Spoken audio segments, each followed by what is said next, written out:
Hi friends, welcome back to my channel. So అందరూ strategic GK last time చెప్పిన ఒక 15 important topics చెప్పాను కదండి. సో అవన్నీ నోట్ చేసుకొని ప్రిపేర్ అవుతున్నారని అనుకుంటున్నాను. సో ఈరోజు వచ్చేసి నెక్స్ట్ 15 అని చెప్పలేనండి, 18 అని చెప్పచ్చు. ఎందుకంటే 33 వచ్చాయి, ఇంకా ఎక్కువే వస్తున్నాయి. బట్ అది ఇంకా ఎక్కువ వద్దు, ఓకే ఇక్కడ వరకు చాలు, నెక్స్ట్ చూద్దామని చెప్పేసి ఆపేశాను. సో ఇప్పుడు బ్యాలెన్స్ 15 అంటే ఒక 18 ఉన్నాయండి. అవేంటి ఇంపార్టెంట్ టాపిక్స్ ఏంటి అవి చూద్దాము. సో ఇవన్నీ ఆల్రెడీ మీకు చెప్పేసినవేనండి. ఈ 15 వరకు నారీ శక్తి పురస్కార్ 2025 వరకు అందరికీ తెలిసినవే. సో నెక్స్ట్ 16 టాపిక్ నుంచి ఈ వీడియోలో 33 వరకు చూద్దామండి ఏమేమి ఉన్నాయో. సో ఈ వీడియో మీకు నచ్చినట్లయితే లైక్ చేయండి, మీ ఫ్రెండ్స్తో షేర్ చేసుకోండి. యూజ్ఫుల్ అవుతుంది అనుకుంటేనే లైక్ చేయండి, అదర్వైజ్ వద్దు. మీకు యూజ్ అవుతుంది అనుకుంటేనే లైక్ చేసి మీ సపోర్ట్ అనేది చూపియండి. సో ఈ వీడియో కూడా ఒక 30 లైక్స్ టార్గెట్ పెట్టుకుందామండి. 30 లైక్స్. సో 30 లైక్స్ టార్గెట్ పెట్టుకుందాం. లాస్ట్ వీడియో కూడా 30 లైక్స్ చెప్పాను, బట్ 30 లైక్స్ అయితే రీచ్ కాలేదు. బట్ కొంతమంది కన్నా యూజ్ అవుతుందని ఉద్దేశంతో మీకు చేస్తున్నాను. సో దీని తర్వాత ఏం చేయాలి అని మీరు కామెంట్ చేయండి. మీ కామెంట్ని బట్టి నేను నెక్స్ట్ ఏ వీడియో చేయాలి అని చెప్తాను. కొంతమంది పాలిటీ అండ్ హిస్టరీ టాపిక్స్ అడుగుతున్నారు, అంటే ఏ టాపిక్స్ కవర్ చేయాలి ఏంటి అనేది. సో ఎవరికన్నా కనుక పాలిటీ ఆర్ హిస్టరీ టాపిక్స్ కావాలంటే కనుక కామెంట్ చేయండి, ఆర్ నేను పోస్ట్ చేస్తానండి. అక్కడైనా మీరు ఏ టాపిక్ కావాలి, ఏది ముందు కావాలని చెప్పేసి కామెంట్ చేయండి. అప్పుడు ఇంపార్టెంట్ టాపిక్స్ సబ్జెక్ట్ వైజ్ కూడా చూద్దాం. ఓకేనా? సిలబస్లో ఏది ఇంపార్టెంట్, ఏది వదిలేయచ్చు. ఫర్ ఎగ్జాంపుల్ హిస్టరీ చూసుకుంటే మనం మిడివల్ హిస్టరీ నుంచి 1 to 2 క్వశ్చన్స్ వస్తాయి, ఆర్ ఒక క్వశ్చనే మ్యాక్సిమం వస్తుంది, లేదంటే 2 క్వశ్చన్స్ వస్తాయి. సో అది చాలా హ్యూజ్ ఉంటుంది, ఎక్కువ ఉంటుంది. సో దాన్ని వదిలేసుకోవచ్చు మనం మిడివల్ హిస్టరీ. సో ఇలాంటి టాపిక్స్ మీరు కామెంట్ చేసే దాన్ని బట్టి మీకు ఏది కావాలో అది నేను మెన్షన్ చేస్తూ వస్తాను. ఓకేనా? అలాగే మన 10 days ప్లాన్ అయితే అయిపోయింది కదండి. సో అది అందరికీ ఫాలో అయ్యే వాళ్ళకైతే తెలిసే ఉంటుంది. 10 days మనం టార్గెట్స్ పెట్టుకున్నాం, అయిపోయింది. సో నెక్స్ట్ ఇంకొక 15 days ప్లాన్ అయితే వేద్దాం అనుకుంటున్నాను. సో 15 days ప్లాన్ అయితే వేద్దాం అనుకుంటున్నాను డైలీ టార్గెట్స్కి. సో కావాలా వద్దా కూడా కామెంట్ చేయండి 15 days ప్లానింగ్ అనేది. ఓకేనా? సో ఇప్పుడైతే మనం వీడియోలోకి వెళ్ళిపోదాం. సో 16వ టాపిక్ అండి. 16th టాపిక్ వచ్చేసి లోక్సభ మెంబర్స్ అండి. సో లోక్సభలో కొంతమంది ఇంపార్టెంట్ పర్సన్స్ ఉంటారు కదా. సో ఆ మెంబర్స్ గురించి తెలుసుకోవాలి. లైట్గా తెలుసుకున్నా సరిపోతుంది. ఇదేంటంటే మనకు కరెంట్ అఫైర్స్గా యూజ్ అవుతుంది, ఆ స్ట్రాటజిక్ జీకే కూడా అడగచ్చు. ఇక్కడ చెప్పే కొన్ని పాయింట్స్ ఏంటంటే కరెంట్ అఫైర్స్గా అడగచ్చు, లేదంటే స్ట్రాటజిక్ పరంగా కూడా అడగచ్చు అండి. సో అందుకని చెప్పేసి లోక్సభ మెంబర్స్. నెక్స్ట్ పాయింట్ వచ్చేసి national symbols of India. Okay, అవి కూడా అడుగుతారండి. ఈ సింబల్ ఏంటి, ఆ దేనికి ఏ సింబల్ అని అడగడానికి ఛాన్స్ అయితే ఉంది. 1 మార్క్ వచ్చే ఛాన్స్ ఉంది, చూసుకోండి. News papers of India. So మనకి ఇదేంటంటే బిఫోర్ డేస్ అడగచ్చండి. అంటే ఫస్ట్ మనకి ఇండిపెండెన్స్ రాకముందు, ఇండిపెండెన్స్ వచ్చిన తర్వాత ఈ న్యూస్ పేపర్ ఎవరు రన్ చేశారు, ఈ న్యూస్ పేపర్ రన్ చేస్తుంది ఎవరు, లేదంటే మహాత్మా గాంధీ ఏ న్యూస్ పేపర్ రన్ చేశారు. సో ఇలాంటి క్వశ్చన్స్ అడగడానికి అయితే ఛాన్స్ ఉంది. హిస్టారికల్గా అడగచ్చు, కరెంట్ అఫైర్స్ అయితే అడగలేండి, హిస్టారికల్గా అడగచ్చు న్యూస్ పేపర్స్ గురించి. ఓకేనా? ఇంటర్నేషనల్ ఇయర్ అండి. సో కొన్ని ఇంపార్టెంట్ ఇయర్స్ ఉంటాయి. సో ఆ ఇయర్స్ని కొన్నిటికి డెడికేట్ చేసింటారు. లైక్ 2025 మిల్లెట్స్ ఇయర్ అని చెప్పేసి మోడీ గారు ప్రకటించడం అయితే జరిగింది, అనౌన్స్ చేయడం అయితే జరిగింది. సో అలాంటి ఇంపార్టెంట్ ఇయర్స్ గుర్తుపెట్టుకోండి. సో ఏ ఇయర్ మిల్లెట్స్ ఇయర్ అని మోడీ గారు మెన్షన్ చేశారు అని అడగచ్చు. ఐఎమ్ నాట్ రాంగ్, నేను కరెక్ట్ అని అనుకుంటున్నాను. సో ఎవరైనా తప్పైతే కనుక కరెక్ట్ చేయండి. 2025 ఇయర్ని మిల్లెట్స్ ఇయర్గా మోడీ గారు అనౌన్స్ చేస్తారని నాకు గుర్తున్నంత వరకు నేను మెన్షన్ చేస్తున్నాను. ఒకసారి చెప్పండి, if I'm wrong comment below. Okay, defence training institutes అండి. డిఫెన్స్ గురించి అడగడానికి చాలా ఛాన్స్ అయితే ఉందండి. డిఫెన్స్ కానీ, మిలిటరీ ఎక్సర్సైజెస్ గురించి కానీ, వీటి గురించి అయితే అడుగుతున్నారు.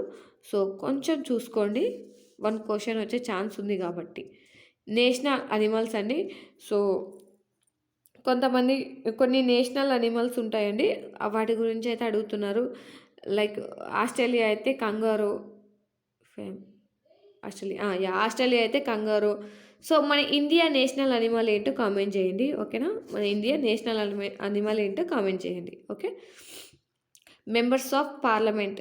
సో, కొంతమంది ఇక్కడ మనం లోక్సభ అనుకున్నాం కదా. సో, పార్లమెంట్లో కొంతమంది ఇంపార్టెంట్ పర్సన్స్ ఉంటారు కదా, వాళ్ళ గురించి కూడా అడగడానికి ఛాన్స్ అయితే ఉంది. నెక్స్ట్ వచ్చేసి biosphere reserves in India. Okay. So, ఇవి కూడా అడగడానికి ఛాన్స్ ఉందండి. ఇవి అడుగుతారు. నెక్స్ట్ ఇంకా మనకి హెరిటేజ్ సైట్స్ ఉన్నాయి కదా, అవి కూడా అడుగుతారు. కొంచెం హెరిటేజ్ సైట్స్ మీద కొంచెం కాన్సన్ట్రేషన్ చేయండి. ఐ థింక్ నేను లాస్ట్ దాంట్లో మెన్షన్ చేశాను అనుకుంటా హెరిటేజ్ సైట్స్. ఆర్ ఇన్కేస్ నేను కనుక మెన్షన్ చేయకపోతే కనుక మీరు హెరిటేజ్ సైట్స్ కూడా కవర్ చేసుకోండి. ఓకేనా? నెక్స్ట్ వచ్చేసి ఈ ఈ మధ్య ఏంటంటే ఇప్పుడు జరుగుతున్న ఎగ్జామ్స్లో ఏంటంటే గేమ్స్ గురించి బాగా అడుగుతున్నారండి. సో, వాలీబాల్, క్రికెట్, చెస్ వీటి గురించి అడుగుతున్నారు. సో, వాలీబాల్ మెన్షన్ చేశాను. చెస్ కూడా అడుగుతున్నారండి. సో, 2025కి ఛాంపియన్షిప్ ఎవరు? సో, ఇలాంటివి అడుగుతున్నారు. కొంచెం చూసుకొని కవర్ చేసుకోండి. ఓకేనా? Chess information. ఓకే. నెక్స్ట్ వచ్చేసి space research centres in India. So, మన ఇండియాలో స్పేస్ రీసెర్చ్ సెంటర్స్ ఎక్కడెక్కడ ఉన్నాయి అని అడుగుతున్నారండి. మన ఏపీలో ఒక స్పేస్ రీసెర్చ్ సెంటర్ ఉంది. అది ఎక్కడో కూడా కామెంట్ చేయండి తెలిస్తే కనుక. ఇది కామెంట్ చేయండి. ఓకేనా? AP are Telangana. ఏపీ కానీ తెలంగాణ కానీ స్పేస్ రీసెర్చ్ సెంటర్ ఎక్కడుంది? Foundation day of states. Okay. Foundation day of states అండి. అంటే ఈ స్టేట్స్ ఏర్పడిన రోజు ఉంటుంది కదా, మన ఏపీ అండ్ తెలంగాణ ఎప్పుడు ఏర్పడ్డాయి? సో, అంటే 2 సపరేట్ అయ్యాయి కదా, వాటే ఫౌండేషన్ డే అంటాం. మన ఏపీ ఫౌండేషన్ డే ఎప్పుడు అండ్ తెలంగాణ ఫౌండేషన్ డే ఎప్పుడు తెలిస్తే కనుక కామెంట్ చేయండి. International boundaries.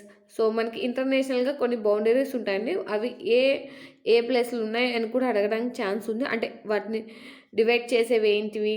సో, ఇలాంటి క్వశ్చన్స్ అడుగుతారు. సో, అవి కూడా చూసుకోండి. నెక్స్ట్ వచ్చేసి important days and themes. So, ఇవి 12 మంత్స్కి 12 ఇంపార్టెంట్ డేస్. 12 మంత్స్లో కూడా ఇంపార్టెంట్ డేస్ ఉంటాయండి. 12 మంత్స్ చూసుకోవాలి. అండ్ దాంతోపాటు 2025కి దానికి ఇచ్చిన థీమ్స్ ఏంటి? సో, పర్టికులర్ ఒక్కొక్క డేకి ఒక్కొక్క థీమ్ ఉంటుంది. సో, ఇయర్లీ అది త్రూ ఆఫ్ ద ఇయర్ చూసుకోవాల్సిందేనండి, తప్పదు. సో, ఇది మొత్తం ఇయర్ చూసుకోండి. దీని కరెంట్ అఫైర్స్ కింద కూడా అడగడానికి ఛాన్స్ ఉంది. సో, కంపల్సరీ చూసుకోండి. Nuclear research centres in India. So, ఇది కూడా చూసుకోండి. సో, నాకు ఇక్కడ ఎక్కువ అంటే ఈ 3 ఎక్స్ట్రా ఎందుకు వచ్చాయంటే ఇవి కరెంట్ అఫైర్స్ కింద అడుగుతాడు అండ్ స్ట్రాటజిక్ జీకే పరంగా కూడా అడుగుతాడు. సో, బుక్స్ అండ్ ఆథర్స్ అండి. సో, ఇదైతే కరెంట్ అఫైర్స్ పరంగా అడుగుతాడు అండ్ స్ట్రాటజిక్ జీకే పరంగా కూడా అడుగుతారు. సో, అందుకని చెప్పేసి ఈ 3 అది ఎక్స్ట్రా రాయడం అయితే జరిగింది. First 30 year so, books and authors అండి. చెప్పాను కదా, కరెంట్ అఫైర్స్ కింద కూడా అడగచ్చు అండ్ స్ట్రాటజిక్ జీకే పరంగా అడగచ్చు. సో, మనకి మెయిన్ ఏంటంటే కరెంట్ అఫైర్స్ కింద చూసుకోవడమే. కొంచెం కరెంట్ అఫైర్స్ కింద ఎక్కువ చూసుకోండి. సో, కొన్ని ఫేమస్ బుక్స్ ఉంటాయి స్టాటిక్లో. సో, అవి కూడా చూసుకోండి. 1 to 2 క్వశ్చన్స్ వస్తాయండి బుక్స్ అండ్ ఆథర్స్ నుంచి అయితే నెగ్లెక్ట్ చేయకు. కొన్ని ఫేమస్ పర్సన్స్ ఉంటారు కదా, మహాత్మా గాంధీ గారు, నెహ్రూ గారు, వీళ్ళు రాసిన బుక్స్ ఉంటాయండి. అవి ఎక్కువ ఇంపార్టెంట్. వాటికి సంబంధించిన వీడియో కూడా మన ఛానల్లో అప్లోడ్ చేశాను. సో, ఒకసారి చెక్ చేసుకోండి. నెక్స్ట్ వచ్చేసి ఇంపార్టెంట్ ఫెస్టివల్స్. సో, కొన్ని స్టేట్స్కి కొన్ని ఫెస్టివల్స్ అనేవి ఉంటాయండి. సో, మన ఏపీ స్టేట్స్కి వచ్చి బ్రహ్మోత్సవాలు అండ్ ఇప్పుడు తమిళనాడుకి వచ్చి కేరళకు వచ్చి ఓణం. సో, ఇలాంటి ఫెస్టివల్స్ అనేవి కొన్ని ఫేమస్ ఫెస్టివల్స్ ఉంటాయి, ఇంపార్టెంట్ ఫెస్టివల్స్. సో, అవైతే కంపల్సరీ అడుగుతారండి. 1 క్వశ్చన్ అయితే కంపల్సరీ రావడానికి ఛాన్స్ ఉంది. సో, మనం కొంచెం చూసుకుంటే కనుక అవి గుర్తుండిపోతాయి. ఇన్కేస్ ఈజీగా మనకు క్వశ్చన్ కనుకొస్తే ఈజీగా 1 మార్క్ అనేది మనం తెచ్చుకోవడానికి ఛాన్స్ ఉంది. సో ఇది కూడా చూసుకోండి. ఇవి కరెంట్ అఫైర్స్ కింద అడగచ్చు, లేదంటే మ్యాక్సిమం స్టాటిక్ కింద అడుగుతాడండి ఇంపార్టెంట్ ఫెస్టివల్స్. సో చూసుకోండి, 1 మార్క్ వచ్చే ఛాన్స్ అయితే ఉంది. సో ఈవెంట్స్ వచ్చేసి మన స్పోర్ట్స్కి కానీ, మిలిటరీ ఎక్సర్సైజెస్ కానీ, స్పోర్ట్స్కి కానీ, military exercises, summits, so G7 summits, G20 ఇవైతే కరెంట్ అఫైర్స్ కిందకి వస్తాయండి. అందుకే ఇక్కడ సో ఇవన్నీ 33 ఓకే, అంటే 18 ఈ వీడియోలో 18 టాపిక్స్ అయితే ఇవి కవర్ చేయండి. సో మోస్ట్ ఇంపార్టెంట్ టాపిక్స్ కూడా మెన్షన్ చేశాం కదా. సో ఈ 30 టాపిక్స్ ఇంపార్టెంట్ టాపిక్సే. సో ఇంకా చాలా అయితే ఉన్నాయండి, బట్ ఇవైతే ఈ 30 టాపిక్స్ మనకి ఎక్కువ ఇంపార్టెంట్. సో అందుకే ఈ 30 టాపిక్స్ అయితే మెన్షన్ చేయడం జరిగింది. సో ఇంతేనండి ఈ వీడియోకి. ఈ వీడియో మీకు నచ్చినట్లయితే